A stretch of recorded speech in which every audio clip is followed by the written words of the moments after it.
the ticker.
Hey, what's happening? Welcome to episode 2 of Audible, where sports meets life and culture. I am one half of the dynamic duo, Bobby G, along with my brother from another mother, Casey Wildcard. Casey Barn, how you doing, bro?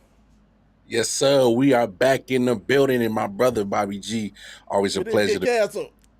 Hey, no, we didn't get canceled. Hey, we didn't. And hey, thank hallelujah. They always trying to cancel the bro out here, man. Hey, it's because we wild, man. But we here back for episode 2, man. And for those who missed last week's episode, man, do yourself a favor. Go on back. Go ahead. We got the YouTube page up and everything. Come on, go on back and go check out episode 1, man. It was a blast.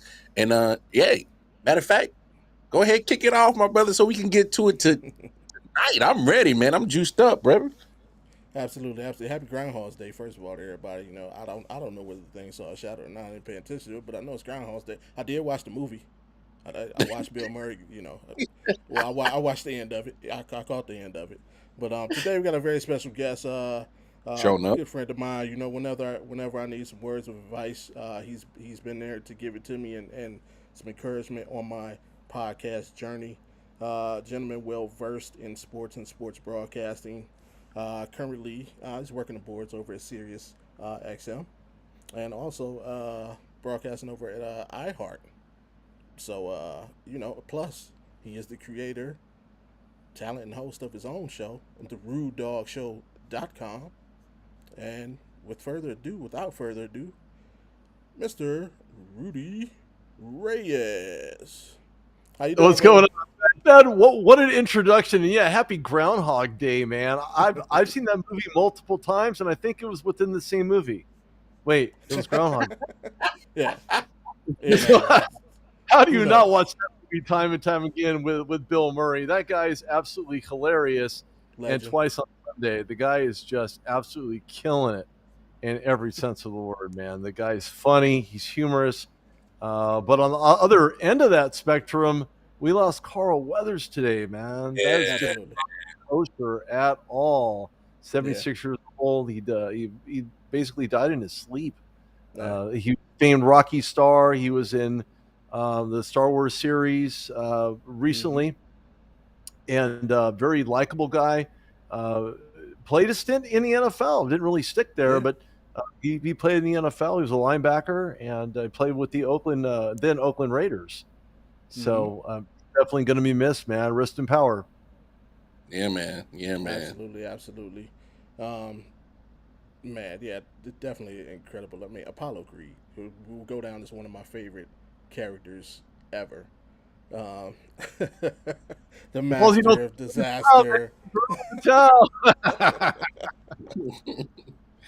I don't know. I don't know, Bobby. I kind of like it's all in the hips. I kind of like the Gilmore role. That was pretty damn good too. Give it a little. A legend of cinema.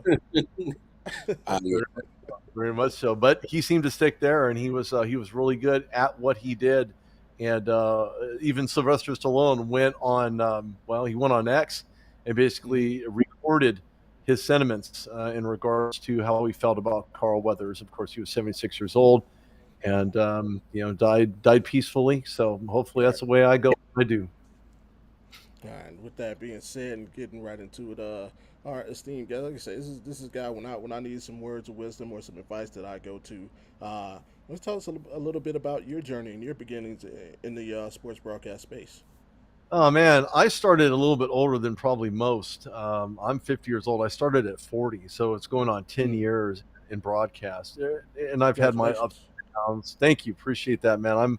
I'm still fighting the power that powers that be to keep going strong and hopefully get my own syndicated show somewhere.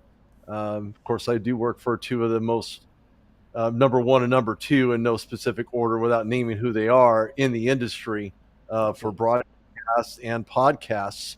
So it's always good to have that. But it started out very humbly. I will say my very first pro interview was with number 36, Jerome Bettis. And I'll never Mm. forget the interview because I was I was kind of choked up interviewing the bus, and he did his best to humor me and kind of shoulder me along in the conversation. But I mean, it was fun, man. It was fun, and it still is to this day. That's why I do what I do Right. because I enjoy giving different perspectives, different thoughts, and of course, I've grown since those days. And along the way, just trying to find my footing. I've been to multiple Super Bowls. I've interviewed a lot of Hall of Famers, Charles Woodson. Oh my gosh, Coach Mike Ditka, the '85 Mm. Chicago Bears. The list just goes on and on and on. As a matter of fact, in the Super Bowl, they're going to have a backup quarterback that will not see light of day. Heaven forbid Brock Purdy goes down, in Sam Right. Darnold out of USC. And I had the Mm-hmm. pleasure of interviewing him not only in Pac 12 media days, but when he was drafted in the Nice. 2018 NFL draft with the aforementioned Lamar Jackson going 32nd overall. It was fun. It was exciting having to meet a lot of those guys, just understanding who they are as people because there may Right. be more expensive clothes that they put on, but the concept is the same. Mm-hmm. So with that, you can go to the rudedogshow.com, check out my show there. If you like what you hear here, you can always go to iHeartRadio, download the app, and check out what I do on KVTA in Ventura. And then I'll be cutting some games, manning the boards there next weekend. Okay. Um, Sirius, Sirius XMLE Studios in LA, Awesome. a double header. So yeah, going to be fun. All right, now one question. I myself have also had the experience to go to a Super Bowl. During my stint in the military, I was able to do security for, I can't remember what number it was, but it was the year the Buccaneers and the Raiders met when John Gruden was able to topple the mountain for Yeah, Tampa. Uh, yeah. I was security. I was on the field basically the entire game. I was able to watch the game from the Buccaneers sideline. And from a sports standpoint, greatest experience of my life. You being in radio role, how did that experience mold you? It was fabulous. I mean, I had a chance to meet a lot of people that I have interviewed before, obviously in person. Being able to meet them, I met Troy Vincent, executive vice president of football operations for the NFL. I had a chance to meet Sean Merriman in person, former linebacker for the then San Diego Chargers, now the LA Chargers. Mm-hmm. Jim Everett played for the Rams, starting quarterback for them. Michael Silver, shout out to Big Mike. He does great things for the San Francisco Chronicle and Bally's. It was just an unbelievable, almost like an out of body experience when you get people like T.J. Ward next to you, or Cam Hayward, Right. or the kind of the who's who of people. Mm-hmm. Baldy over at the NFL Network humored me and came over and got about 15 minutes. He dropped some knowledge, some hard knowledge, while we were talking. And everybody was in on the Eagles. I was in on the Eagles, but we clearly know how that game turned out. It was just an experience unlike any other. And just being able to meet a lot of these people, talk to them, get to know them, understand who they are as people, again, they're Right. just regular people, just like we are. They Mm-hmm. just have a lot lot more money. But outside of that, they're very easy to talk to. They're very friendly. They're very nice. And you don't get far in the NFL within the lores of the NFL if you're not a good person, if you're not a nice Right. person, if you're not one that's willing to go above and beyond. Everybody should know that the Walter Payton Man of the Year award has not been given out yet, and with that, Cam Hayward's now in his 6th year on the ballot. And he's so likable and he's so nice. And I know his family and his brother and his mom. And he gave me some insight I just never had before. And so that really helped me as a person understand these guys in ways that I maybe otherwise wouldn't have. So just a fantastic experience. If you have a chance to go to a Radio Row, do yourself a favor and just do it. Just go. Have fun. We working on it. We're working on it. Sure. Hey, come on, NFL, if you're listening, just I'm already in Vegas. Just give me the laminate, give me my laminate, and I'll be there every day. But Mar, you got any questions? Well, I mean, first of all, NFL, just go ahead and send the credentials. I mean, you see the hat. I got all the reasons to go to Vegas. So, I mean, but I can still be, very unbiased in my opinions and takes. I've, as far as I've been doing podcasts for the last 4 years, I think I've managed to be unbiased. But Rudy, man, you said you started late in your career, 40 years old. Like, what are some of the things that made you get towards being in sports and broadcasting? Like, what drew you to it? Well, that's actually a really good question. I'm glad you asked that. There are a lot of nuancial things that had happened in my life. I was on a baseball team, kind of a walk-on situation when I was growing up, whereas everybody who was on that team were already polished pros for the most part. They had been playing t-ball since they were young. I did not. I did not play soccer. I wasn't a great basketball player. I didn't have a lot of the great sports acumen. Although I did play a couple of years in flag football as a kid, I was a little fleet of foot. I did have a little turn to the hips, kind of like a hula dancer, right? You kind of dance around, not having those flags torn off. But it was really just understanding the athletic point of view and how to become a winner, and understanding that losing helps you win in the long run. It may not feel that way. And of course, you can ask all the other teams that have exited from the NFL's playoff picture: Bills, Ravens, Steelers, aforementioned, Browns. I mean, the list goes on and on. But it's really about my desire to bring my originality and my honest takes, my honest objectivity in regards to sports. And again, these players I've interviewed have had a chance to really give me insightful information that have kind of helped propel me to where I'm at right now, and will help propel me further down the road as well. Nice. To follow up with that real quick, see, when me and Bobby and what we love to do here at the Audible, we don't like to just jam stats down people's throats. Hey, Patrick Mahomes is, he's most, accurate pass. Sometimes, we like to give the barbershop feel to it, and just be candid on what we see with our eyes, and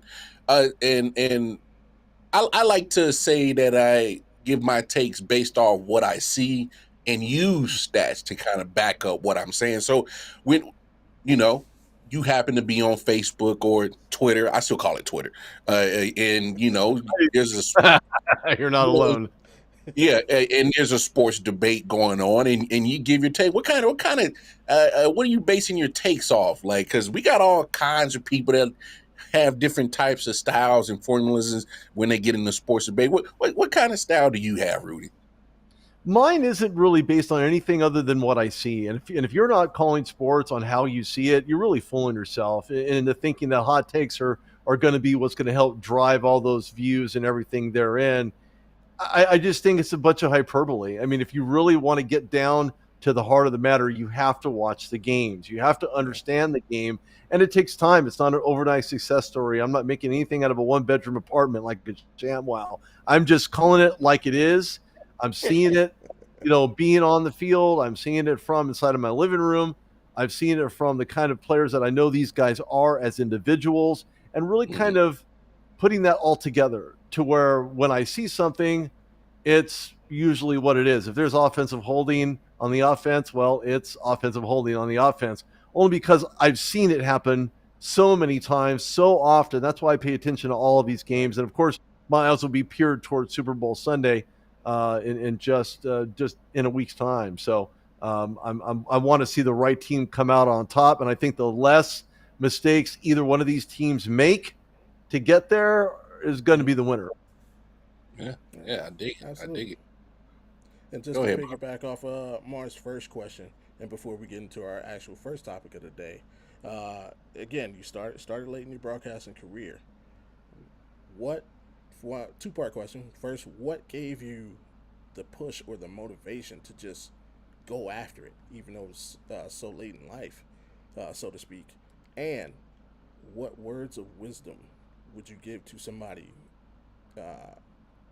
starting to pursue a career in that today? Well, to answer your first question, I'm glad you asked that as well. Actually, two very good questions. You guys are on a roll tonight. The first good question is going to get a really good answer. I had just decided to do something completely different. At the time, I worked at a retail store, and I was just really tired of the same old, same old. And I thought to myself, man, I said, I have all this passion for this football team, and I'm just going to run away with it. I don't know what it looks like. I didn't look at it through black and gold glasses. I just, try to understand the game. And if you hadn't figured out that I'm a Steelers fan, at least by that euphemism. The logo playing peekaboo right there in the corner. The corner of the eye, you're going to see it right there. No, and so that really helped kind of get me to understand a lot of reasons why, and I really had to sleep on it. I know people make that statement and it sounds kind of hokey, but it's true. When you sleep on something, that gives you time to really formulate it. Someone says, hey, speak it into existence. Well, I slept about it in existence. And when I woke up, I just came to the reality that, what, my life is too short. And the last thing I want to do is be stuck in a retail job for the rest of my life, serving other people instead of, serving the right things at the right time for the right reasons. And so I decided to just jump right into it. As far as the second question is concerned, that's a really good question. And I think there's a lot of food for thought that people should really give to themselves, meaning that if you're going to feed yourself the realities of what a game is like, a report on a game, you have to get yourself in depth. What does that look like? What does that sound like? Who am I talking to? What are the dynamics? What is it can I bring to someone else that I have already learned? So to be honest with yourself, and not only that, but to give someone a transparent opinion about their style and how they're doing it, to be productive and to do it constructively as well. And I think that if you can give those pearls to other people to help, I can't even count how many individuals I've helped with their podcasts and help them navigate their way around the waters of, well, if I start a podcast, what do I buy? What do I get? How much is it going to cost me? So on and so forth and such. Well, look, the bottom line is if you're not willing to invest in yourself regardless of the price, then you may as well just get out of the game altogether and call it a day. I was doing a podcast before anybody else was, and that's the real. Outside of that, it was just a matter of just, again, being honest with them, giving them, ask them if they can take constructive criticism. If they can't, then they're in the wrong business as well. So absolutely. That's kind of hey, hold on, Bobby. Go for it. Because Go for it. I know we got topics to talk about, but I would be like, it wouldn't be me if I didn't ask this question. I mean, Rudy, you gotta talk to me, man. You were still a fan, and I got to ask, man, do you have the quarterback in house or not? Do you got him? No, no, we don't. That quarterback's not in the house. I don't care what anybody says. He's just not the right guy. He may have dressed in a locker room right next door to the Steelers locker rooms, but he is not starting material. And to be honest with you, neither is Mason Rudolph. And I think the Steelers will end up taking someone in the latter rounds because there are plenty of guys in the NFL draft forthcoming. I don't know if I'll make it to Detroit this time of year, or at least when the draft comes rolling around in April. But no, the quarterback's not in the house for Pittsburgh. Okay. As a Browns fan, I can't say I'm mad at that. All right. Well, let's follow back up with that, Rudy. In your opinion, which guy should be the quarterback starting for the Pittsburgh Steelers Week 1? What's the name? Well, depending on draft positioning, because the Steelers don't have a first. They have a first round pick, but it's not till 20. Right. So what you probably need to look at is offensive linemen. If you're the Steelers, as far as the starting quarterback is concerned, don't forget they're bringing in Arthur Smith, who has done fantastic things with Ryan Tannehill. I've always called Ryan Tannehill a poor man's Jay Cutler because of the offensive system that he's played in. And I say that because of his body of work in totality. It's just not ideal. But with getting another guy on the right-hand side, getting a guard or a tackle or someone who really can handle that pass rush that's going to be coming on whenever defensive minds get to it to formulate a pass rush, I think Tannehill would be a great experienced backup QB and maybe even a starter, depending on what training camp looks like and how that battle unfolds. But if Tannehill can work great under Arthur Smith, which is a new offensive coordinator for the Steelers, I think you may have something. Yeah, and they're familiar with each other, so that's not a bad option. Not a bad option at all.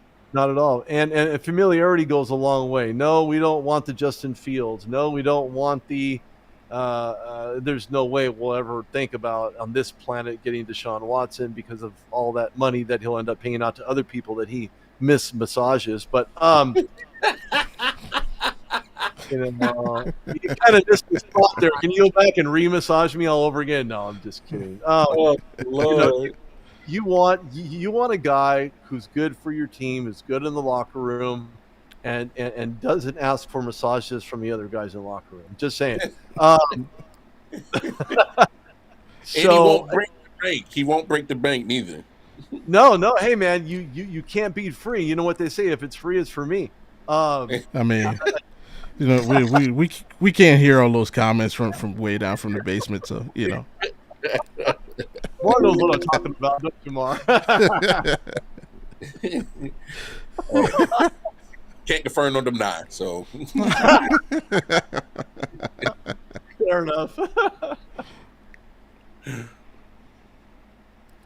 Oh man, but getting into some serious sports talk. News broke this week, of course. Jackie Robinson's statue in Wichita was stolen and completely destroyed. And this being the beginning of Black History Month, like what a terrible way to kick it off. Obviously the loss of Carl Weathers, but then to put this on top of it, how does something like this still happen in today's climate in 2024 now? Just what are your thoughts on it, Rudy? Well, you got some really dumb people out there. I mean, they clearly, and eventually they will get arrested. Eventually they will be fined and jailed and or prisoned for basically desecrating someone who had done so much to break the color barrier, being the first guy to break the color barrier in 1947 as a guy for the Brooklyn Dodgers by the name of Jackie Robinson. I watched that movie multiple times. I own that movie. Whenever I wanted, it's a great movie. Whenever I want someone to give me the real, it's got to be that movie because he puts it so well in so many different areas. I mean, he cuts through the garbage. He doesn't care, even though things were thrown at him from the stands on a very consistent basis throughout his entire career. He couldn't eat with the rest of the guys. He couldn't sleep in the hotel with the rest of the guys. They were refused hotel stays because Jackie Robinson was on their roster. For someone to do this and desecrate such a valued member of our society, I don't know that you can replicate it. And because John Parsons is no longer around, who's the original artist for Jackie's statue, how do you go about replacing something like that? Put the money thing aside for a minute. It's got nothing to do with the overall intrinsic value of what this statue actually represented. As I said earlier, if it was Shoeless Joe, it would be fitting because there's shoes on the base, but there's no statue. and a guy like Jackie Robinson to be found desecrated and his statue inside of a trash bin. Are you kidding me? They did recover the truck based on forensics for whatever reason that transferred the statue from its original location to a dumpster. I think it was about 7 miles away, if I'm not mistaken. I believe that's what I heard. But the other side of that coin is that they raised almost $180,000 to remake this statue. Whether it's going to look the same or not look the same, I think they're really going to take their time in trying to make sure that it has the same authentic, the same looks, the same likeness of the statue that was once there before. There are thousands of photos of Jackie Robinson. I can guarantee you full body photos, I might add, not just face shots, but full body photos that maybe will give a different perspective as to what it was like to maybe bunt, right? We knew he was great for home runs, but he bunted when he needed to as well. So again, it's one of those things where they will be found, they will be prosecuted, and there's no question to me whatsoever. It's just a matter of time. And we don't know who they are, but they need to throw the book at them.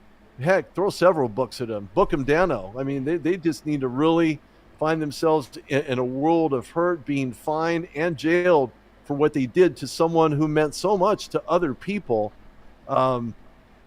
It's just undeniable. I mean, look, he was the first black athlete. He was the man. He was the man.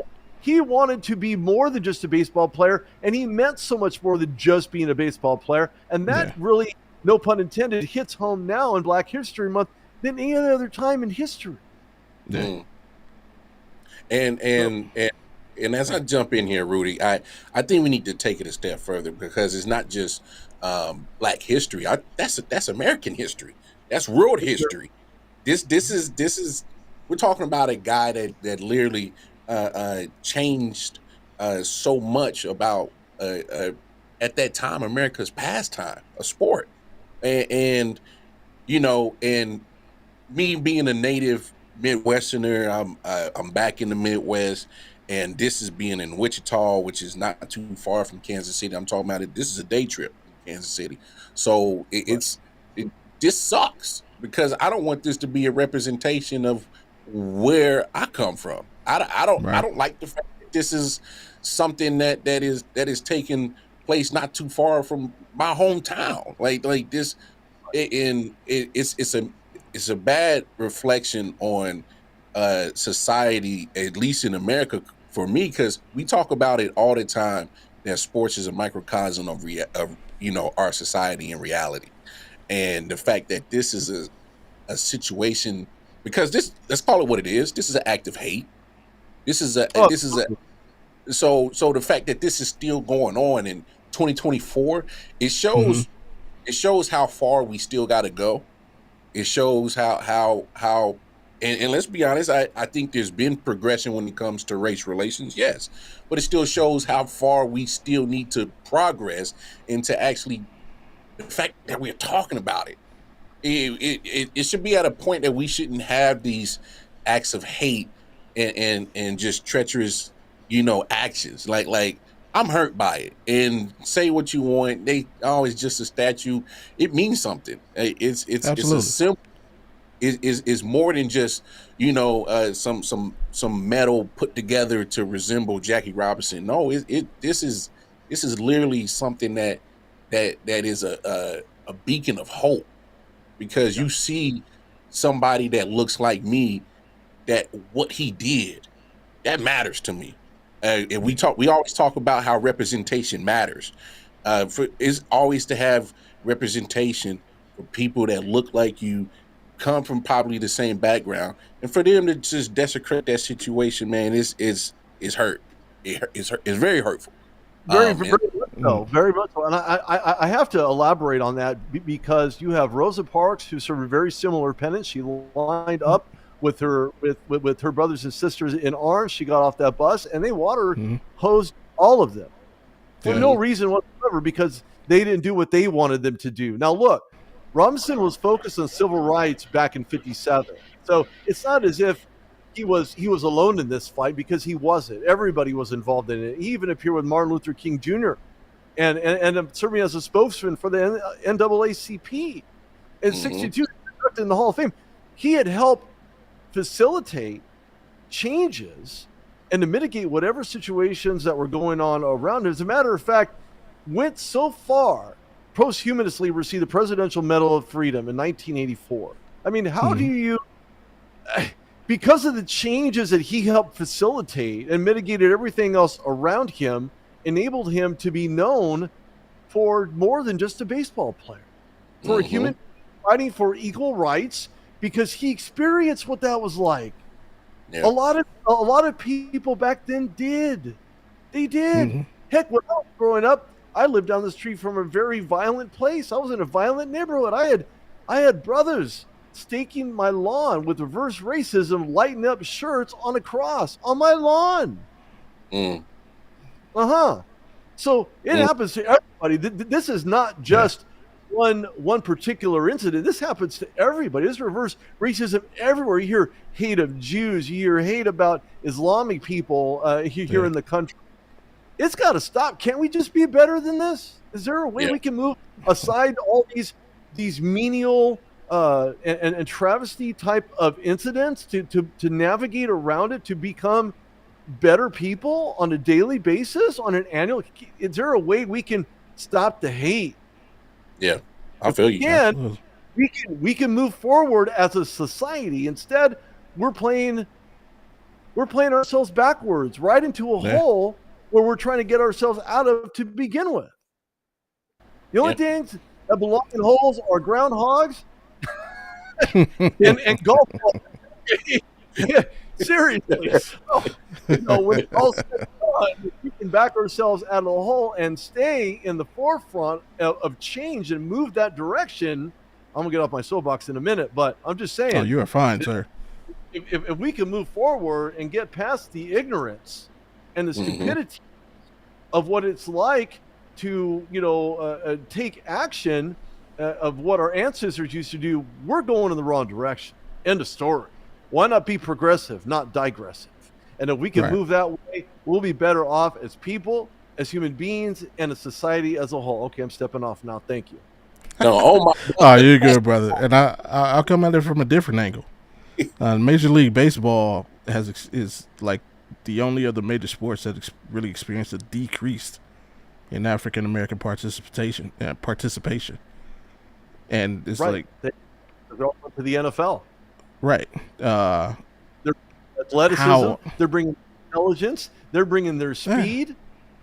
How can I to the NFL? Right. I got an 8-year-old kid. He's interested in baseball. But how can I now encourage him positively to play a sport in which incidents like this still happen? Yeah. Like it makes it difficult to now push kids in the black community in that direction when it's same to say, baseball has been and seems like it still is just a good old boys club. You can have the same conversation about the NFL and the fact that all the owners are still white. Yeah. True. Right? You got Magic now. But look at this. We got Magic now. All of a sudden, it's like, well, we've already he's broken the color barrier. But that is my point. If Jackie Robinson can do it, then that helped set up Magic Johnson to do exactly what he's done. Maybe he loses money on the Dodgers every time that they don't make postseason, but or even to the World Series. I'm just saying that he did set that tone. He provided a segue and a solid path for guys like Magic Johnson, amongst other things. I'll give you a good example. So the NFL decided to partner up today with Ice Cube and his organization to help facilitate black-owned businesses and work in conjunction with the NFL. Wow, that's mind-blowing. Why? Yeah. Why was this not thought of sooner? You could talk about the NBA. Every single instead of destroying the big three. Yeah. And three. Now you have the big four, and that's the NFL. You almost have a full size hand on your plate. You know what I'm saying? Can you get a fifth up in that act? You get the Hispanics involved in that process, right? You get the Asian community involved in that process. Man, you got six. Yeah. I'm just if you set that precedent, you're going to set yourself up for positive flow across the board, and you're going to have attendance that the park just cannot simply handle, because everybody wants to go watch. Everybody wants to be there. Everybody wants a hot dog. Everybody wants popcorn, drinks, good seats. They'll pay a premium. Absolutely. So if you set those wheels in motion, you don't know. You can never tell what's going to be ahead of you, but you do know one thing: great things will be, and the bad things won't. All right, Rudy. I know we got you on the clock, and you got to skip up out of here. But before you go, no, it's all good. Any words of wisdom for the good people out there in life? Not necessarily who want to be sports broadcasters, but in whatever they want to do in general. And just be a better you. Just be a better person. Great. Day in and day out. Regardless, you have bad days. We all have bad days. Sometimes we wake up on the wrong side of the rock. Sometimes we don't have a roof over our head. Sometimes we don't have food in our stomach. We don't have gas in our car. You have to understand that everybody is human, and the ability to understand that we are cut from a very similar cloth, because our needs, as basic as they are the same. And if we can continue doing that and just be better on a daily basis, ultimately it's going to shine through, and others will emulate what we're trying to accomplish. And I want to touch on the black quarterback conversation for half a minute. Absolutely. But before I do go, and I say this because, speaking of great African-American quarterbacks, now I don't know if they're great yet. They're great in college, like the aforementioned. We've seen Anthony Richardson. We've seen your C.J. Strouds. We've seen your Bryce Young, even though Bryce Young was but because of that offensive line of Carolina not having the weaponry, not having all the tools in the tool shed to get the job done down the field every time the ball was snapped. With that being said, Caleb Williams is a guy who really comes to mind. He's a consensus overall number one pick at 6'1", 215. And I say that with some hesitation, because there are a lot of variables when it comes to Caleb Williams, and clearly we don't have enough time to go through all the nuances of what he brings as an NFL starter. But I will say this: somebody will take a chance on him, and it could be someone you may not expect to take a chance on. And you guys have guys like Drake May, sophomore, 6'4", 230, burly guy, not known for his athleticism, but solid at North Carolina. He's got a killer drop back pass. He has great vision down the field. Then you have Jaden Daniels, and I have to give Jaden Daniels a shout out, because Jaden Daniels, not only does he have the first name, which is the same as my daughter, who will be 18 this year, but he comes from my hometown of San Bernardino, California. So Jaden Daniels, at 6'4", 210, he's a senior. He won the Heisman Trophy. That's all I got to say. Maybe they should put a sign getting to San Bernardino, home of Jaden Daniels, Heisman Trophy winner. I'm just saying. If they do that, you may actually have something. I don't know. But Jaden Daniels has elusivity outside of the pocket. He's got very good arms. He knows when to run. He has great presence inside the pocket, outside of the pocket. Some untimely throws, obviously, during the regular season. And then you have kind of an unknown. I'm not going to say an unknown, but an unknown for most people that don't understand who North Carolina Central is. Of course, this is the first HBCU quarterback who will be drafted in 2006. So it's always good to know that you have someone of a lineage at a HBCU university. And cap tip to Steve Weish, by the way, who does great things with the HBCU. Absolutely. But the guy above him will be drafted was, clearly the national champion in J.J. McCarthy, 6'3", 202. Will he be as good as advertised in the NFL? That I don't know, only because we don't know what team is going to draft him. He will be drafted, there's no question. But who's going to draft him, and what do they have to set him up? Unlike Bryce Young, who was picked first overall, didn't have much and failed epically in his first year under center. for the Carolina Panthers. And then last but not least, Bo Nix. Bo Nix was kind of the tale of two QBs. We've seen the first version of Bo Nix in the first half of the season, not very fleet of foot, not very accurate with the ball. I'm just calling it like it is. There are reads he could have made that could have easily went to Oregon's favor and to help them win those games that they otherwise had lost. But as far as him sitting number 12 overall, I think the Broncos could be looking at him. I don't know that for a fact. I just have a weird sense he's going to be picked high, within the first round. If Bo Nix drops to the second round, I will eat my microphone because he's just that good. He's very good at the other, and that's the tale of the other half of Bo Nix headed towards the end of the Oregon season, who did ball out. He played lights out. He understood his reads. He understood the checkdowns. He knew where his receivers were. But more importantly, the defense for Oregon was absolutely on point. Are you kidding me? They were just that good on that side of the ball. Right. But, there's so many things to like from what these guys bring. Like I said, I don't know that I'll be in Detroit for the NFL draft, but these guys will get drafted whether I'm there or not, even though they probably will go to their respective teams irregardless of where I think they should go. And, of course, for those analysts that said that Lamar Jackson would never be a starting quarterback in the NFL, and I did, certainly kind of puts a feather in my hat. And when I asked, and I'll leave you guys with this, when I interviewed Lamar Jackson when he was drafted, I asked him, I said, how's it feel being drafted 32nd overall, the last guy in the first round? He says, it don't feel any different to me whatsoever. It felt like I was picked first overall. And I said, well, that's a great answer.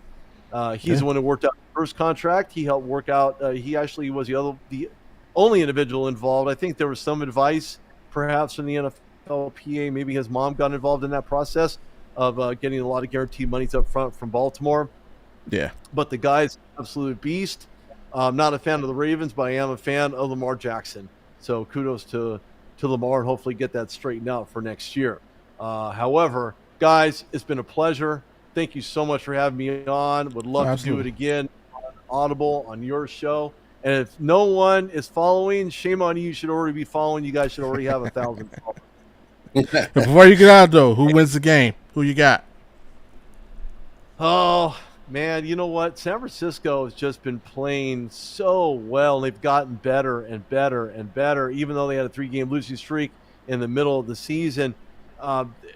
You see what happens with Brock Purdy under pressure.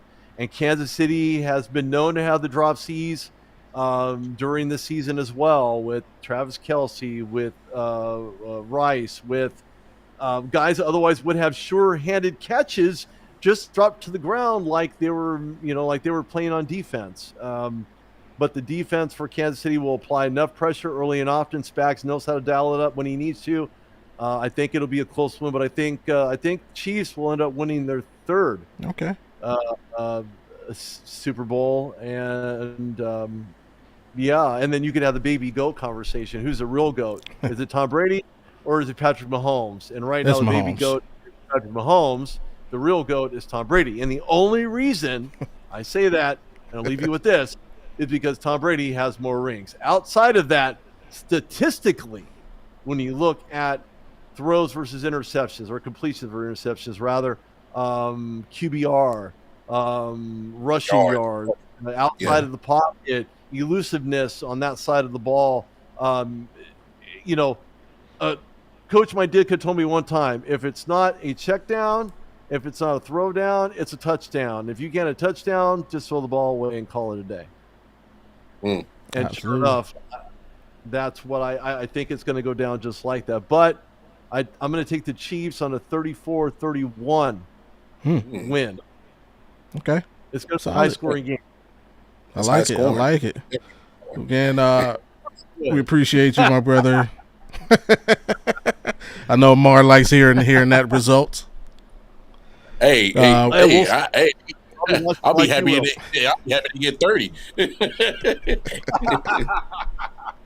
see what happens. It'll be a great game for that offense, man. But yeah, man, Rudy, appreciate you, my brother, man. Appreciate you. Absolutely. Thanks, Doors guys. open anytime. Appreciate you. Everybody should follow these guys. Follow the podcast. They do a great job. Hey. Thanks, guys. Have a great night, okay? You too, bro. Take it easy. Take care, guys. Man, that's good stuff. That is great stuff right there, Bobby, man. Man, that's good peoples right there, man. I was very captivated in what Rudy had to say, man. Definitely love his takes on, everything. And as he leaves us off, as in the black quarterback conversation, as we transition, as he was leaving, man. I mean, I just got to say this. I just love the fact that the talk is no longer can a black quarterback survive in the NFL? Can he play in the NFL? The fact that we are no longer having that conversation, as we see Patrick Mahomes, who, as Rudy alluded to, you look at the numbers compared to the first 6 seasons of his career to Tom Brady, it's not even close. The only thing that Tom is leading is Super Bowl wins, literally. Yeah.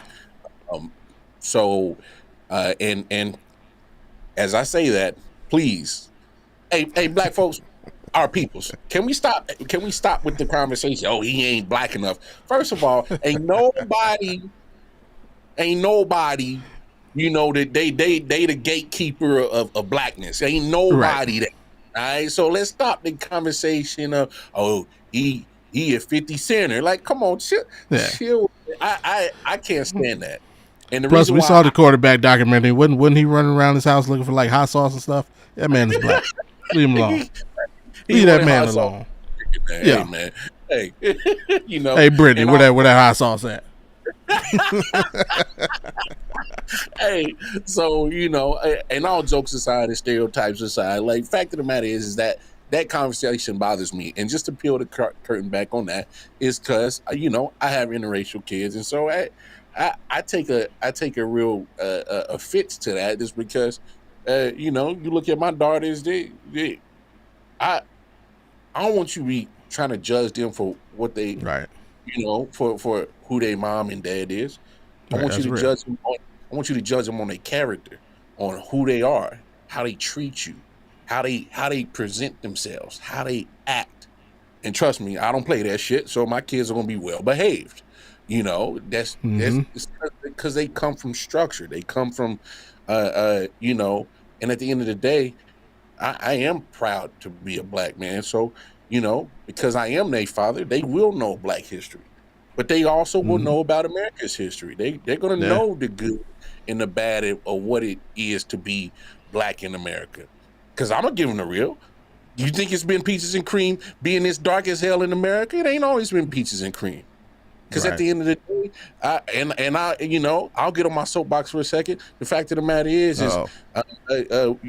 cats, they'll take from our culture any day. They'll, take the good. They'll take what we brought to not only America, but what we brought to the world, and the great things that we have in our culture. But y'all don't want to give us that same respect and love when it comes to being equal opportunities, jobs, paid, the same treatment that, you get these descendants from Europeans that this can we be real? This wasn't their land. America wasn't founded by them. Facts. Now you can come in and the colonizers and do what you want, but the fact of the matter is this is stolen land. So fact of the matter is you want to steal from our culture and appreciate but don't appreciate us as a culture at the same time. How does that work? Trends are literally like transcended the world, comes from our culture, but you mistreat us the most. How does help me understand that? And when we talk about sports, especially in some of these majority sports, hey, you're only good enough to dribble the basketball, you're only good enough to play the football, but you're not good enough to own. a team. Right. You're not good enough to be a general manager or a head coach in this same league. Like, help me understand that dynamic. I never understood it, Bobby. So now that we have this conversation of the black quarterback, and yes, there's progression. And we got to be honest. The progression of quarterbacking in the NFL has been inspired by the black athlete. Because you look at majority of these quarterbacks in the NFL, you got to have what? You got to have some type of mobility. Yeah. They weren't doing, there wasn't such thing as a mobile quarterback 30 years ago. I mean, we could go back to Randall Cunningham kind of started setting the trend a little bit. You know, I know it goes back to that. I mean, you know, if you do your research, really throw it. First back quarterback to ever touch a field. Yeah. That's 1953. You know, we got James Shaq Harris, 1969, the first black quarterback to actually start a season opener. Yeah. You know, look at the dates on that, 53 and 69. We talking about in the middle of Jim Crow. We talking about gems on them, bruh. We talking about in the middle of segregation is at its highest peak, and these dudes are breaking barriers. You know, the Jackie Robinsons, as we transition from that topic to this, where they are breaking barriers in the NFL. So it's like, now that we fast forward to 2024, hey, you get the Josh Allens. You know what I'm saying? You get the Justin Herberts that have molded games after cats that look like me and Bobby. Because in today's game, boy, you got defensive ends running just as fast as running backs. You want to know the true reason why Tom Brady retired? It's because he was not mobile. And he knew that instead of getting my ass kicked every time, now he was old, but fact of the matter is that pocket quarterbacks are a dying breed in this NFL because the athletes are too fast. And you got to have an athlete at quarterback. Name me a white quarterback that was doing that. I get it. Steve Young, Fran Tarkenton, a couple of them. Yeah, Stevie. But and this is the only part where I'll give the NFL a little bit of credit. Yeah, is that we weren't the only ones being held back off athleticism, and I'm keying in on athleticism because we know the strife of the black quarterback was based on athleticism. They was trying to tell us something. You're not smart enough. You're not. But guys like Matt Jones, former wide receiver for Jacksonville. Remember, he's a college quarterback. Julian Edelman. Julian Edelman, Patriots college quarterback. Tebow. Got washed from the league. Eric Crouch, former Nebraska QB, Heisman Trophy winner, never got a chance. So it's like, from athletic standpoint, yeah, but to your point, man, yeah, they've been doing it to us for a long time. Yeah, they tried to make Lamar Jackson a running back or a wide receiver. We talking about 5 years ago, right? 5-6 years ago, and he's probably more than likely about to get his second MVP. I mean, so it's wild. I'm glad that the conversation, and I'm not saying it doesn't exist anymore because absolutely, you know, it's been in back doors, of course, back rooms. You know, the anonymous GMs. You know, we see the quotes all the time every year. You know, I mean, we saw it with Jalen Hurts last year. The anonymous GM a smack. You know, Lamar Jackson's been getting it his whole time in his career since he's been in the NFL. Yeah. Does it need to progress? Of course. But trust me, what these fellas are dealing with ain't to the level of what, you know, Willie Thrower and James Harris was dealing with. Absolutely. But still got some ways to go. It's not complete. The mission ain't complete with as in, you know, the doubts, the question marks still. So I mean it was great to see week 1 this year. Of the 32 starting quarterbacks, 14 African American. That was something to stand on and something to be proud of. Damn near And 50%. yeah, and I think we will cross this 50% threshold next year. Oh yeah. Oh yeah. Considering this year's draft class. Oh yeah. So that'll be something to stand on. We keep pushing, keep fighting. Now we just need this effect to start trickling into the coaching ranks Mm. and the GM ranks, and just like you and Rudy mentioned, the ownership ranks. Yes. We need just keep trickling along. But yeah, I'll let you close it out. Hey man, I just call it how it is, man. Is when we get to that owners rings, when it and I know we in beginning of Black History Month, but I'm just talking about just as in when you take a picture of the 31 football owners of the NFL, the 30 owners of the NBA, 30 NBA in Major League Baseball, the owners Right. of hockey. When you get a collage and you start seeing that, hey man, it don't look like a good old boys club in this joint. Right. I hopefully I'm alive, and hopefully Bobby, you alive, and we can see that. I hope that we can see the ownership picture with some brothers, some women, Hey, more Latino women, brothers, yeah. hell, some just.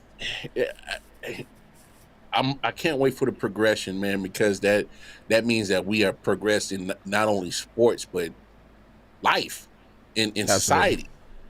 I mean, Absolutely. to me, if we get to that point, man, that means that we have gotten to the point in society where it's not about what you look like; it's about can you effectively be the right person for the job, for the GM job, for the coaching job, for the quarterback job, for the captain of the baseball team, for the shooting guard, So I mean, it's a lot of work left to do, man, but I can't wait for that day, man. Hopefully we both are alive to witness it, my brother. Absolutely, absolutely. And one sport that you can kind of say recently they've led the way in that department. The NBA. Oh, the Negroes basketball association. I'm kidding y'all. There we go. I'm kidding y'all. Hey, I gotta have a little joke on Black History Month, man. The Negroes basketball association. Hey, man, I mean, I'll you ain't relax. really lying though. No, actually, it might be the EBA, the Euro Basketball Association, in a couple years, because Facts. boy, that boy Luca is coming. Hey, he bringing all of Europe with him, dog. Him and Jokic. I'm telling you. I first of all, I ain't gonna say too much about Jokic, man. His brothers look like they seen some Oh, shit. yeah, they with it, and they with it. Yeah, hey, I don't care how y'all how tough y'all act, man. Let them Jokic brothers get on your ass, boys. All right. How you 7 feet, 280 pounds, and you the baby brother? He the baby? Oh Lord, yeah. You want some of this, old man? No. Riding horses. I don't want none of that smoke, bro. That's a smoke I don't want, bro. I'm good. But last week they selected the starters of the All-Star game. They were announced this week. The reserves got announced. Some hurt feelings, as always. I don't think it really was a question. A lot of people were upset that Steph Curry wasn't voted in as a starter. I don't think they got it wrong, and I think everybody pretty much knew he'd get selected as a reserve, which he did. I don't know. I wouldn't have been mad if he hadn't made the team. Ooh, man. Now I feel you on the I'm not mad that he didn't come in as a starter. It is what it is. I do know one thing. I might can make a case for Jalen Brunson though. And maybe Okay. putting him in there over Dame Lillard. Yes, I said it, Dame Lillard. I would have said it, yeah. But I mean, look, man, they're back to the East-West format. So that's kind of a good thing. I understand, the fan voting is involved in this, and then the coaches kind of fill it out with the reserves and whatnot. So there's some favoritism that comes to some players. Obviously, LeBron, he's a fan favorite, so he's in there. He getting there. Yeah. At this point, man, to be honest, Bobby, I don't give a damn because the game's not going to be. I mean, let's be honest. The game is not going to be competitive. All right, it's not going to be entertaining. I mean, they might have a couple of entertaining spots. It's almost like watching an AEW match for all my wrestling fans out there, where it's a bunch of spots. You don't get a lot of great entertainment throughout the flow of a match. So in this basketball game, you're going to get spots. You're not going to get a good entertainment flow from start of first quarter all the way to the end of fourth quarter, and that's just what it is. And it doesn't matter anymore. Is there like, what are they playing for? Like, this is probably the most boring YMCA pickup game that happens to be filmed. I mean, I'm looking more for the young fellas. We know what we're getting from like LeBron ain't gonna do. He gonna put up 20 just cause I'm the senior states. I'm the elder statesman. Hey, they gonna give me the ball, but I'm looking to see Ant-Man and SGA and Donovan Mitchell. Paolo, surprised he made it, but that young man can play. Yes, he can. I'm looking to see those guys. I don't know. I could throw your guy off to Jalen. I don't need Brunson. I don't need Brunson. That's only because the Knicks knocked us out of the playoffs last year. My! But honestly, I'm gonna go on this. Yeah, give me the mic, man. Listen, how does Jalen Brunson get buckets? How? This dude is 5'10" and like pudgy as all. He reminds me of Khalid El-Amin. And Khalid El-Amin at UConn. I'm like, but at least he was fast. Wait a minute, we are not doing that. Hey, at least Khalid El-Amin was fast. He was up and down the ball, pushing. He was one of my favorite people to watch it when he was at UConn. How's Jalen Brunson getting buckets, bro? A little short, pudgy dude just out there. He's slower than Luka. Wow. But at least Luka got the shake and bait like Brunson, and he does like the same thing or the same move over and over. He just comes down, gives you a little bullshit post move with the fit. That's it. That's his move, and nobody can stop it. I can't believe you are actually saying this right now, Bobby. Nobody can stop it.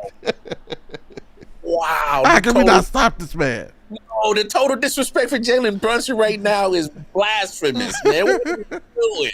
Oh my God. We are comparing him to Khalid El-Amin. No, we're not doing this. Oh my God. Like, how is this man getting buckets? I can't answer it. Oh, damn this. Where's the HR department? We need to drug test Bobby right now for this blasphemous take that just came out of my man's mouth. Jalen Brunson is balling, man. He is on another level. And the fact of the matter is that he's on a major market team like the Knicks and can't even still start. That's sad. That starting spot should have been Donovan Mitchell's. And he proved it because he got player of the month. How's the player of the month not starting in the All-Star game? Because he's in Cleveland, man. That makes it even worse. He won player of the month from Cleveland. The only time he's getting seen on TNT and ESPN is when they're playing a major market team. That's the only time. And guess what? Wide. Speak on it, because you're absolutely right. And guess what? They played the Milwaukee Bucks on TNT without Giannis. It was Donovan Mitchell and Dame Lillard head-to-head. And guess what happened? Donovan Mitchell dropped 30 on them, and they won the game by 40.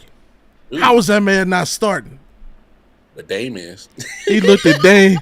He looked at Dame like, "This is your king? This is your king? Is this your king?" And I still got to speak on it, man. I'm still kind of irritated with Dame and Giannis with that whole Adrian Griffin situation. I thought that was bullshit. Yeah. That was whack. That was not only whack. That was like, how dare you really not? The dude got you He's a rookie head coach. Literally, never coached a day in the NBA until this year. And he's gotten y'all that high up in the standings in the East, that high in the standings. Yeah, overall in the NBA. And what the crazy thing is that y'all didn't get them 31 victories by yourself. A coach had to come up with a game plan to help y'all. He had to come up with strategy, lineups, a rotation, and all that stuff. That it's a team effort. That includes a coach and his coaching staff. Like we don't like the way we ain't got confidence in him helping us win the whole thing. Right. What proof? What proof? Because he put out there, you should have confidence. Yeah, he never goes to playoff game. How do you know you don't have confidence? Make it make sense. Man, whenever you can make sense of it, dog, and you can help me out, I would greatly appreciate it. I just didn't understand that move. Oh, I can make sense of it. They just don't want to keep it 100. They know what happened.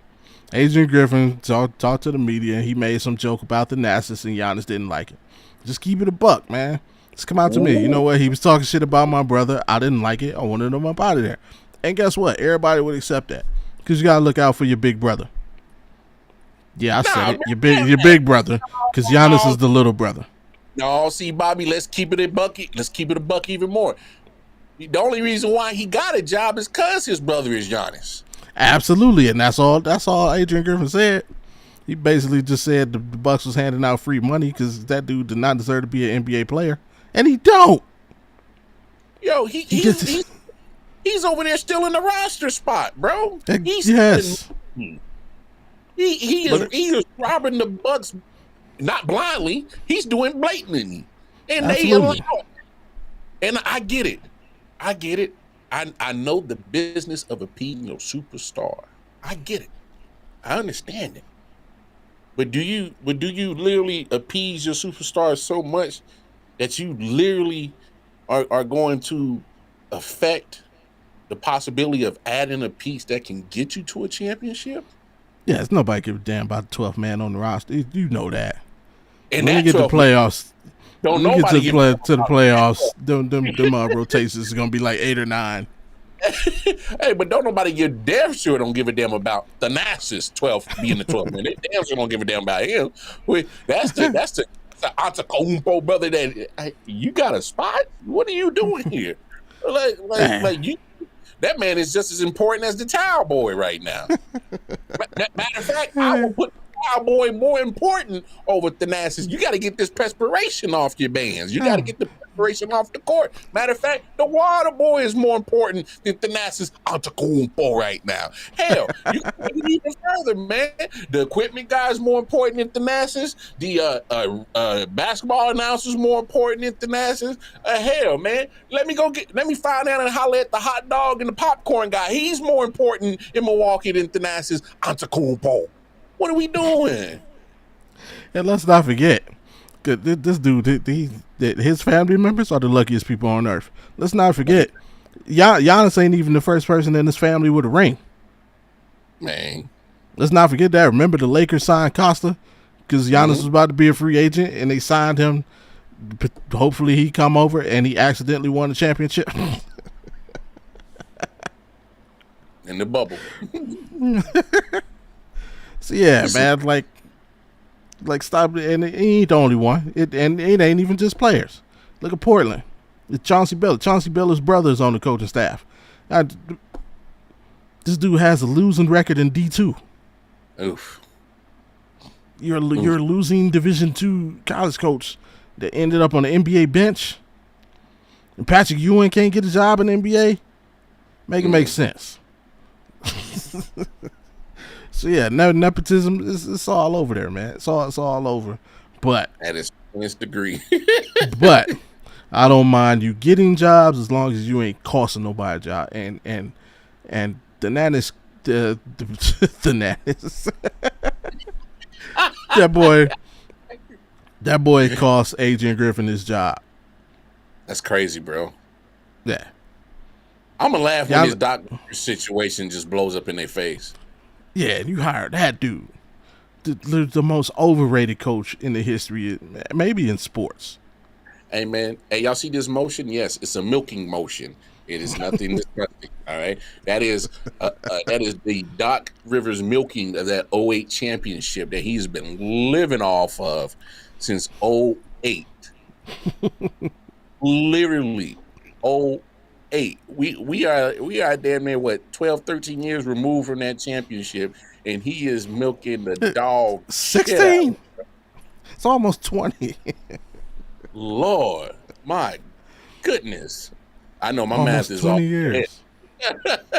But still, it's been a long time. There's been a whole generation that has been birthed and grown up and damn near can make decisions on their own. Yes. And he keeps getting jobs in the major job. Like, when did he become that dude to just decide whatever job he wants? Man, this is crazy, dog. And Mark Jackson can't get a job. Make What? it make sense. Make it make sense. Hey, the jacked up part, Bobby. Yo, you can't look at any of those rosters that Doc River had and says, oh, you got a chance to contend for a championship, and he ain't even getting past the second round. This dude ain't even getting past the second round. Right. What are we doing? But we don't know nothing. Okay. Nothing. All right. Nothing. We don't Doc know a Rivers is the, at least when teams used to chase down Phil Jackson, at least he completed the mission. Got the job done. Yeah. At least, like, and there you go, Giannis. Take a lesson from Kobe. Kobe got Phil fired. Because I can do it without you. Phil wouldn't talk shit about Kobe in his book. Man. Kobe's mad as hell, but when Kobe need that shit, hey yo, man. Hey, We're gonna put that to the side. We come back. I'm gonna let you come back. We gonna get this ring. Let bygones be bygones. Yeah. We gonna get this ring. And at least he got the job done. Because Kobe pushed that hate to the side quickly. He was like, shh, I'm looking at this damn roster. I need a miracle worker. I need the closest thing to Jesus turning water into wine with this one. So he said, Phil, hey, man, I know what you said. We had some harsh words. Man, let's hash it out and put it to the side. Let's get this chip. And went and got back to back. So my thing is damn it, Giannis, man, shut your ass up and being happy for what the season was going just fine. Yeah. And I don't know, man. And them fools was over there celebrating the next day in a little pregame warm up, and I'm just looking at y'all like y'all some clowns, bro. Yeah. I can't wait for this, man. You talking about give me the mic, Bobby? Wait till this shit fails. Wait till this shit fails. I'm we gonna have some clicks because I'm a fire off. I'm telling you right now, as we talk about it right now. On February 2nd, wait till about May-ish. I'm gonna have a sound bite okay. for y'all. when they lose to the Heat again in the first round. What? Wait till they don't get past the second round. Oh my gosh, I'm gonna have some fire for that. I'm gonna flame them Bucks up. We gonna have Bucks stew on the Audible podcast that night, baby. We gonna treat them like a good piece of venison. Oh, we gonna treat them good. We gonna smothered, covered with gravy. I'm cooking they ass that night. Please believe that. Oh man, but let's talk about some positive. It's positive basketball. We start off with All-Star. Let's go ahead and finish that out. Let's look to the events. Are there any players that you're looking forward to seeing? Hoping that makes some of the events, with the key events being the 3-point contest and the slam dunk competition. We already know they invited Matt McClung back, so he'll be repping the G League once again as the defending champion. But is there anybody you're hoping accepts the invitation to the contest? I'll just be honest. I'm gonna cut through all that. The only event that I'm really looking forward to is a Sabrina Ionescu versus Steph Curry 3-point challenge. I'm looking forward to that because I want to see Sabrina go toe to toe with Steph as just, damn man versus woman. This is like a title to be the sharpshooter of the world. So I can't wait to see that, because we saw with Sabrina in her 3-point contest performance. She was sharpshooter, pow, pow, pow. And we know what Steph do. So I can't wait to see that. At all, tell Steph to put his All-Star spot on the line. If you lose, you can't play in the game. Yo, I can't even lie. That'd be a good wager on that. Matter of fact, if you lose, she take your spot on the team. Bruh. I ain't even mad at it, dog. Hey, and you know what? You know what's funny? It's funny that you say that, and I know you mean that in tongue in cheek. As what if that can start opening up the doors to start merging a little bit of WNBA talent leaking into the NBA? I'm not saying it'll happen, but for me, if it shows that women can compete on the same level as the men when it comes to skill set, at some point we got to start having that conversation of having like a Sabrina Ionescu in the NBA, or a Breanna Stewart, a Asia Wilson. I think it's just start opening the door of the conversation. I'm not saying that it should break down the barrier of having, female players in the NBA. That's not what I'm saying. But I think it at least starts getting the conversation rolling. The door will be open and that door will be closed very quickly. And I don't want to disrespect my ladies out there, because I actually like women's basketball. I'm here in Vegas, so we got the back-to-back champs out here. WNBA is doing well here in Vegas. We support the Aces, but you got this loudmouth out there. What was Travis? I don't know, some dude that put out the high school challenge. Saying he wants to see like the Aces play like a high school team his choosing. But, and here's he's an idiot, because, and this is what these idiots operate off a false premise. Because he's going off the premise that the WNBA players want to be paid like NBA players, and so that's what everybody thinks. But that's not the case. They don't want to make, I'm going to say they don't want to make $40 million, but they're not, they know that they're not going to make $40 million a year. That's not what they're fighting for. What they're fighting for is the same revenue split. NBA players, I think, get a 51% revenue share off of all profits made between the NBA and the Players Association. That's all they want. They want the same percentage split. They don't want to make $40 million a year, you dumbass. Read the argument again. They want the same business split because they're bringing in the same percentage for their business. Yeah. Whatever you want to say, oh, this person, she's not as popular as LeBron James. Yeah, that may be, but her representation, image, and likeness is bringing in whatever percentage of revenue to the WNBA, just as a LeBron James is to the NBA. So they deserve the same revenue percentage split. Yeah, I feel you. That's what they're fighting for.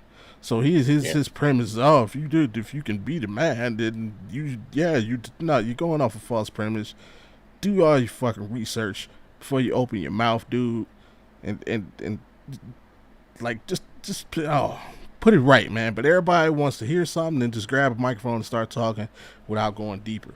And I hate it, man. I hate that so much. I don't blame you. Hey, man, we need to "Oh My Brother Testify" clip whenever we say something like that. We need the Levon little meme pop up like, "Oh my brother testify." Like, because then I saw another video where somebody basically co-signed what he said, and it's like, see, you got these idiots playing the telephone game, regurgitating the same false information. Oh, monkey see, monkey do. Oh, yeah, okay. Yeah, and that piece smell good.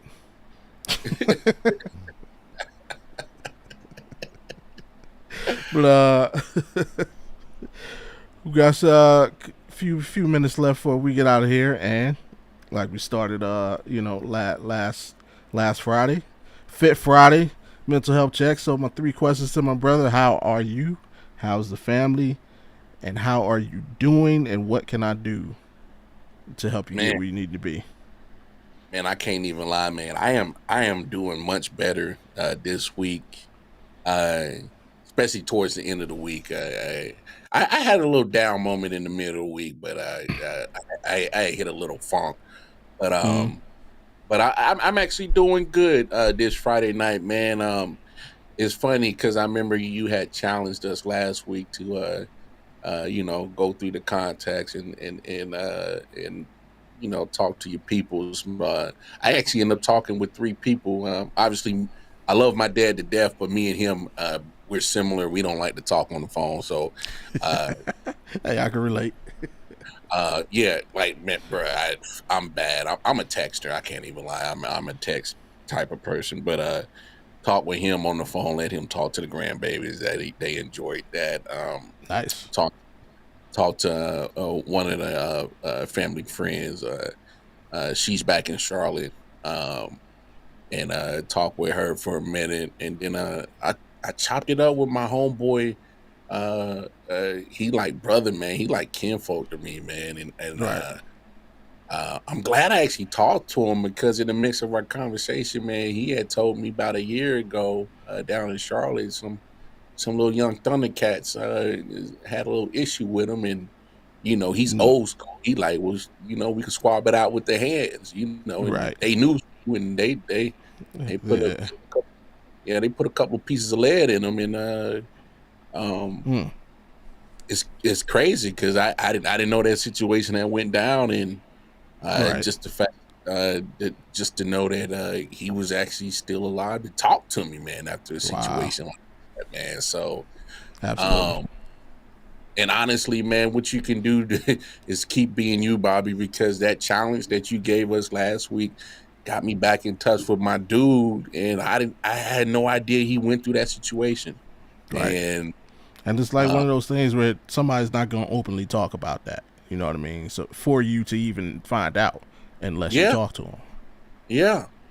So I, and just being very candid, me and Bobby has had conversations off camera, um, and we kind of share sentiments on how organically all of this has transpired, and it's like, damn, man, it's like only thing I need you to do, Bobby, is give me them lottery numbers, and we really in there, dog. So, man, I mean, hey, man, I'm just saying, it's like I feel like ever since we met and organically, just a lot of different blessings have come to my life. So, if you happen to drop, 5 numbers in the Powerball, my dog, I mean, you just let me know. I mean, we win, we all win. I got you. But but in 15, reverse, I'm gonna throw the 30, same question. Yeah, 37, 38. Do, do, do, do. oh, yeah. Book 'em.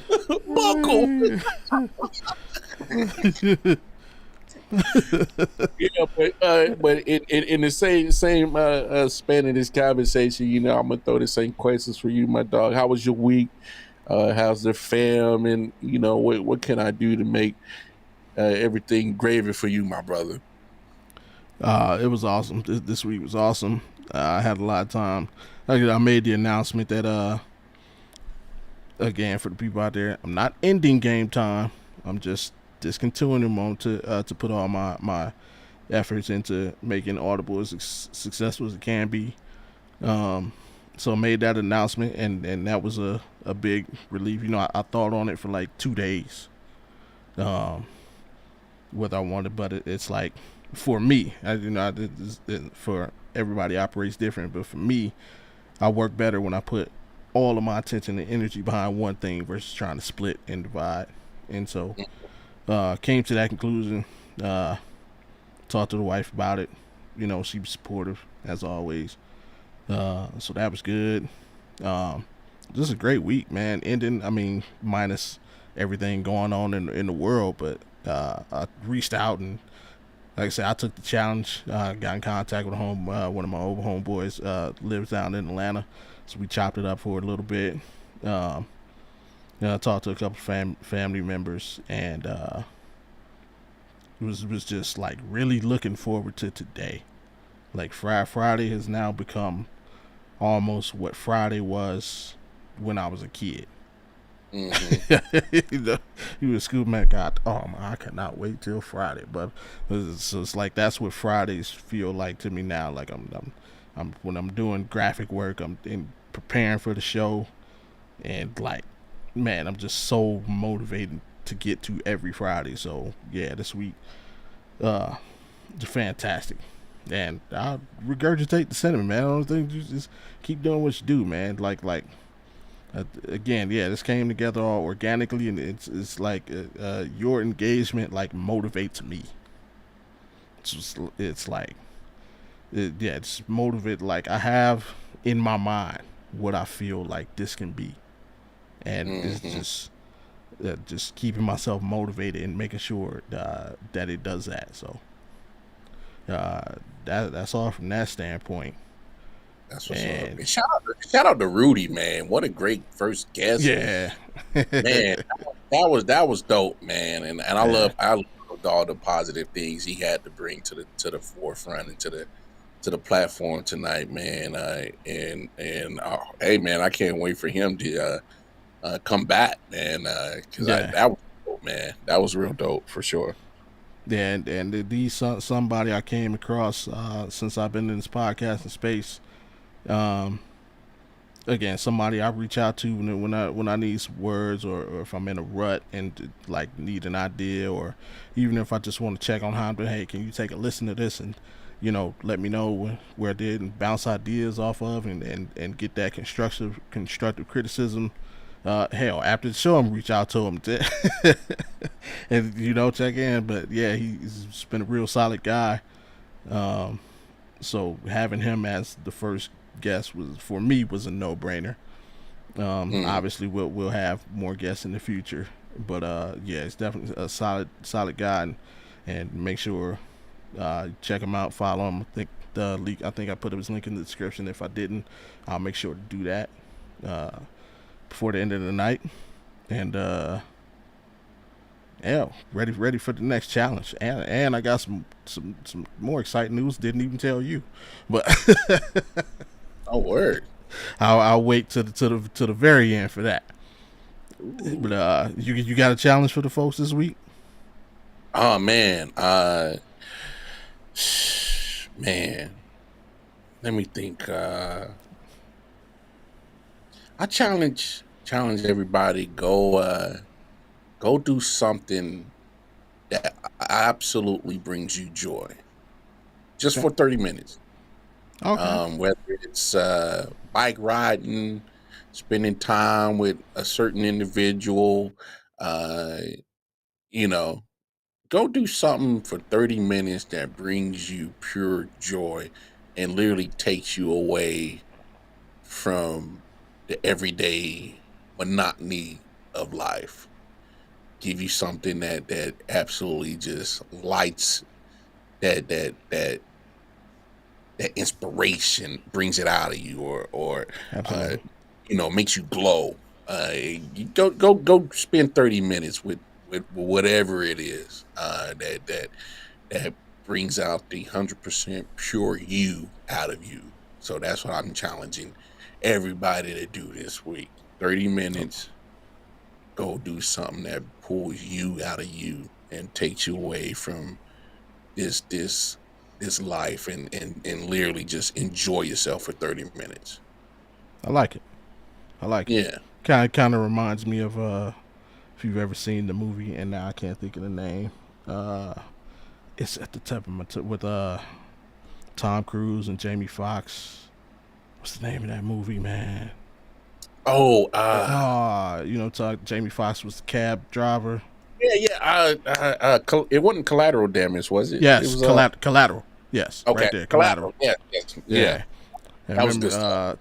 yeah, Jamie Foxx in his cab, he had like the picture of the Bahamas, and he was like, he would just sit and look at it for 30 minutes, take a little break, get his mind. Like, yeah, that's what that reminds me. What you just said reminds me of. I like that. I like that challenge a lot. Mine, it's kind of gonna be the polar opposite of last week. Last week I told everybody to pick up the phone. This week I'm gonna ask everybody to pick up the pen.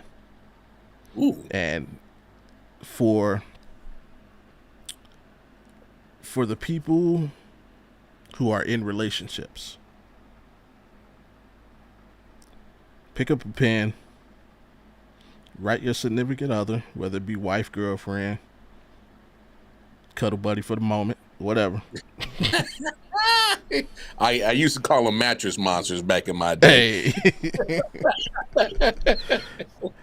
Hey, pick up the pen and just write a 1-paragraph letter to your partner and actually mail it. I was inspired by as I was working on some graphics earlier this week. You know, I'm watching the video on YouTube and they just keep going into whatever's just for whatever reason a Benny Siegel interview popped up. And they were talking to him about when he was locked up and the whole and Rockefeller was separating. And he talked about Jay-Z sent him a letter in jail. And he said he didn't respect it because he like typed it out. And he was like, it's just something about a handwritten letter. You know, you see somebody put their time to write the words, and you can see the emotion in their handwriting. And it's like something about getting a handwritten letter for somebody, like it's a different kind of feeling. So got me to thinking, like, I'm like, when was the last time I actually wrote somebody? And I'm like, it was like basic training. We couldn't be on the phone. We couldn't be on the phone like that in basic training. So we had to write letters to let our people know how we were doing. And same thing, they had to write us because we couldn't be on the phone like that. And then I'm like, man, that was like some of the best communications I had, because you're trying to put out everything you're going through in this one letter, not knowing next time you see a phone, or and pretty much you're writing someone so that they write you back, because basic training it puts you through emotionally. It breaks you down, and one of the quick easiest things that'll break you down is when it's mail time and you ain't got nothing. So you making sure you write people, but I gotta write people because somebody, at least one person, I need at least one person to write me. You don't want to be that one dude that don't get no letter, don't get no mail. So yeah, challenge everybody to your partner, your significant other, sit down, pen them a letter, let them know how you feel in that letter, and actually put it in the mail so that they can receive it. Even if you're in the same household, man, go somewhere, drop that joint in the mailbox. It'll take like a day to get back to your house, man. Let them receive that letter if they live here. Even if they don't, it's even better because it'll be unexpected. Yeah, write them a letter, let them receive it, tell them how you feel. And I'm telling you, that will spark something in your relationship. I get some cut it at night. Ooh, yeah. Hey. Might get the birthday treatment. Hey, oh yes, sir. Boy, let me go get my Bluetooth ready.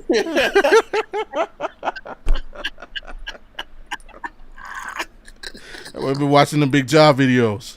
The Bluetooth. Get your wheelchairs ready, ladies. Hey. You know I need that back while I break your back. Oh man! Before we get out of here, man, you got anything? Hey man, y'all already know what it is. Y'all make sure to please, man. Now that we are 2 episodes in, just do us a solid, man. Jump in them comments. We love the feedback. Let us know what you like about the pod, what you think we need to improve on, for real. Absolutely. Because me and Bobby want to make this something that can stand and literally survive the test of time. We trying to make something like your favorite music song. It'll never wear out. We are literally trying to build something that hopefully we can 10 years from now either still be doing or come back and revisit and be like, man, look at us, Bobby, look at us. So hey man, make sure y'all like, share, subscribe to the YouTube channel, Audible Podcast. We got the YouTube page up for sure. We got the Twitter page up, X, whatever you want to call it. I call it Twitter, man. Twitter. Yeah, the Twitter page, we got it up, man.